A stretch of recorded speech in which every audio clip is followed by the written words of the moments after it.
ഉണ്ടാവാൻ പോവുകയാണ്.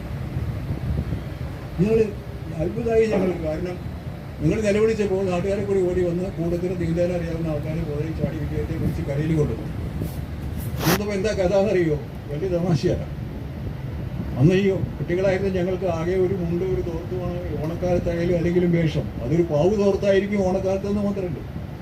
ഈ വെള്ളത്തിൽ വീണെടുത്ത് നീന്താൻ തുടങ്ങിയപ്പോൾ ഈ തോർത്തുകൊണ്ട് എല്ലാവരെയും പോയി ഒഴിച്ചു പോയി.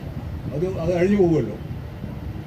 ഇയാളുടെ തോർത്തുകൊണ്ട് പോയി. പിന്നെ ഈ കോണാണ് ബാക്കിയുള്ളത്, അതും കൂടി ഒരു ഭാഗത്ത് അഴിഞ്ഞു. അപ്പോൾ ഈ വിദ്വാൻ ആ കോണം പിടിച്ചു. പിന്നെ അതേ ആൾക്ക് അതേ ഓർമ്മയുള്ളൂ.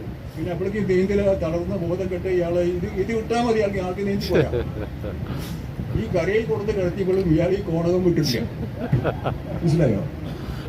നമുക്കുള്ള മിക്കവാറും മനുഷ്യർക്കുള്ള പ്രശ്നം ഇതാണ്, നമ്മൾ ആ കോണകം വിട്ടിട്ടില്ല. അതാണ് ഈ പിടിക്കാതെ. അപ്പൊ ഇത് വായിച്ച ഒരാൾക്ക് പിന്നെ ആ കോണകം പിടിക്കാൻ തോന്നില്ലല്ലോ. ഉറപ്പല്ല ആ കാര്യം. ഇപ്പൊ കോണകം ഇല്ലാത്തതുകൊണ്ട് നല്ല കാലം, പക്ഷെ എന്നാലും ഉള്ളത് പിടിക്കാലോ. ആ പിടുത്തങ്ങോട്ട് വിട്ടേക്കും. ആ പിടുത്തം വിട്ടു കഴിച്ചാൽ നമുക്ക് ജീവിതത്തിലെ പല പ്രശ്നങ്ങളും നീന്തിക്കയറ്റി പോരാൻ പറ്റും. ഒരു പ്രയാസമില്ല. ആ പിടുത്തം വിടുക എന്നുള്ളതാണ് എല്ലാ സാഹിത്യത്തിന്റെയും, രാമായണമായാലും ഭാരതമായാലും എന്തായാലും ലക്ഷ്യം. ഇത് വായിക്കുന്ന ആളുകളെ കൊണ്ട് ഈ പിടുത്തം വിടിയിക്കുക എന്നുള്ളതാണ്.